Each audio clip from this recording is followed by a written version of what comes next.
Hi guys, എല്ലാവർക്കും വേണ്ടി നമസ്കാരം. എൻ്റെ പേര് ശ്രുതി എന്നാണ്. എല്ലാവർക്കും സുഖമാണെന്ന് വിശ്വസിക്കുന്നു. എനിക്കും സുഖമാണ്. ബട്ട് കാനഡ ഇപ്പോൾ പ്രതിസന്ധിയിലാണ്. In this video we are going to discuss the new changes and issues that Canada is facing.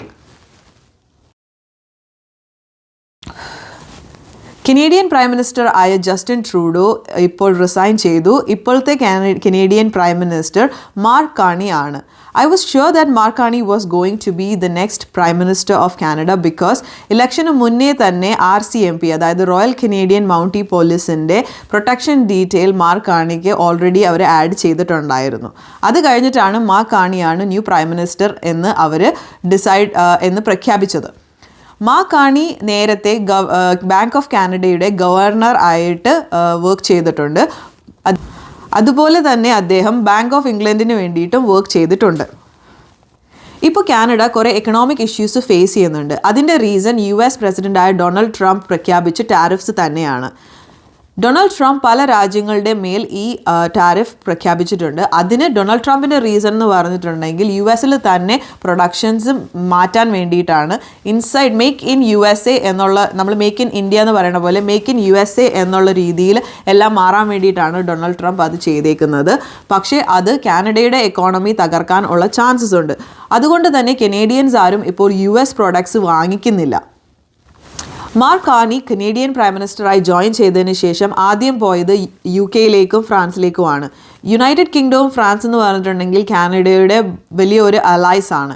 സാധാരണ കനേഡിയൻ പ്രൈം മിനിസ്റ്റർ ആയി കഴിഞ്ഞതിന് ശേഷം മിക്ക പ്രൈം മിനിസ്റ്റേഴ്സും ആദ്യമേ പോയി മീറ്റ് ചെയ്യുന്നത് US പ്രസിഡൻറ്റിനെയാണ്. പക്ഷേ ഈ ഉള്ള ഇഷ്യൂസ് കാരണം മാർക്ക് കാർണി ആദ്യമായിട്ട് പോയത് UKയും ഫ്രാൻസുമായിട്ടുമാണ്. അത് UKയും ഫ്രാൻസുമായിട്ട് ട്രേഡ് ഡീൽസും അതുപോലെ തന്നെ മിലിറ്ററി അലയൻസസ് ഉണ്ടാക്കാൻ വേണ്ടിയിട്ടാണ് മാർക്ക് കാർണി പോയത്. പേഴ്സണലി ചോദിക്കുവാണെങ്കിൽ ഈ ടാരിഫ് കൊണ്ട് എനിക്ക് വലിയ ഡിഫറൻസ് ഒന്നും തോന്നിയിട്ടില്ല. പക്ഷേ ഇപ്പോൾ സ്റ്റാർട്ട് ചെയ്തിട്ടേ ഉള്ളൂ. ഇവിടെ യൂഷ്വലി ഇൻഫ്ലേഷൻ ഉണ്ടായിരുന്നു, എല്ലാത്തിനും വില ഉണ്ടായിരുന്നു നേരത്തെ തന്നെ. അപ്പോൾ അതുകൊണ്ട് വലിയ വ്യത്യാസമൊന്നും എനിക്ക് തോന്നിയിട്ടില്ല. പക്ഷേ മേ ബി ഇൻ ഫ്യൂച്ചറിൽ നമുക്കത് മനസ്സിലാക്കാനായിട്ട് പറ്റുമായിരിക്കും. കൺസർവേറ്റീവ് പാർട്ടി എന്ന് പറഞ്ഞിട്ടുണ്ടെങ്കിൽ ലിബറൽ പാർട്ടിയുടെ ഒപ്പോസിഷനാണ്. ആ കൺസർവേറ്റീവ് പാർട്ടിയുടെ ലീഡറായ പിയർ പൊലിയേവിൻ്റെ മേജർ ക്യാമ്പയിൻ, അതായത് ഇലക്ഷൻ ക്യാമ്പയിൻ ഫോക്കസ് ചെയ്തുകൊണ്ടിരുന്നത് കാർബൺ ടാക്സ് ക്യാൻസൽ ചെയ്യുക, അതുപോലെ തന്നെ $1 million കുറവുള്ള വീടുകൾ വാങ്ങിക്കുമ്പോൾ കാനഡയിൽ HST ഉണ്ടായിരുന്നു, അത് ക്യാൻസൽ ചെയ്യുക എന്നുള്ളതായിരുന്നു. പക്ഷേ മാർക്ക് കാർണി പ്രൈം മിനിസ്റ്റർ ആയപ്പോൾ തന്നെ ഈ രണ്ട് കാര്യങ്ങളും ചെയ്തു. കാർബൺ ടാക്സും കട്ട് ചെയ്തു, അതുപോലെ തന്നെ $1 million താഴെയുള്ള വീടുകൾ വാങ്ങിക്കുമ്പോഴത്തേക്കും അതിൽ HST ചാർജ് ചെയ്യില്ലെന്നും പുള്ളി പ്രഖ്യാപിച്ചിട്ടുണ്ട്. അതിനുശേഷം ഇപ്പോൾ കൺസർവേറ്റീവ് പാർട്ടി ലീഡറായ പിയർ പൊലിയേവിൻ്റെ പോപ്പുലാരിറ്റി റേറ്റിംഗ് വളരെ കുറഞ്ഞിട്ടുണ്ട്. നേരത്തെ നല്ല റേറ്റിംഗ് ഉണ്ടായിരുന്നു. പ്രൈം മിനിസ്റ്റർ ജസ്റ്റിൻ ട്രൂഡോനേക്കാളും റേറ്റിംഗ് ഉണ്ടായിരുന്നു. അതുപോലെ തന്നെ ഡൊണാൾഡ് ട്രംപ്, US പ്രസിഡൻ്റായ ഡൊണാൾഡ് ട്രംപ് ഒരു US പ്രസ് മീറ്റിൽ വെച്ച് പറഞ്ഞു ലിബറൽ പാർട്ടി ആയിട്ട് വർക്ക് ചെയ്യാനാണ് പുള്ളിക്ക് എളുപ്പമെന്ന് സംസാരിച്ചിട്ടുണ്ട്. അപ്പോൾ അത് കാരണം കൊണ്ട് തന്നെ പിയർ പൊലിയേവിൻ്റെ പോപ്പുലാരിറ്റി റേറ്റിംഗ് കുറഞ്ഞിട്ടുണ്ട്. പിന്നെ ഇതിൽ നാലാമത്തെ കാര്യം എന്ന് പറഞ്ഞിട്ടുണ്ടെങ്കിൽ കാനഡയെ 51st സ്റ്റേറ്റ് ഓഫ് US ആക്കുമെന്ന് ഡൊണാൾഡ് ട്രംപ് പറഞ്ഞ ഒരു കാര്യമാണ്.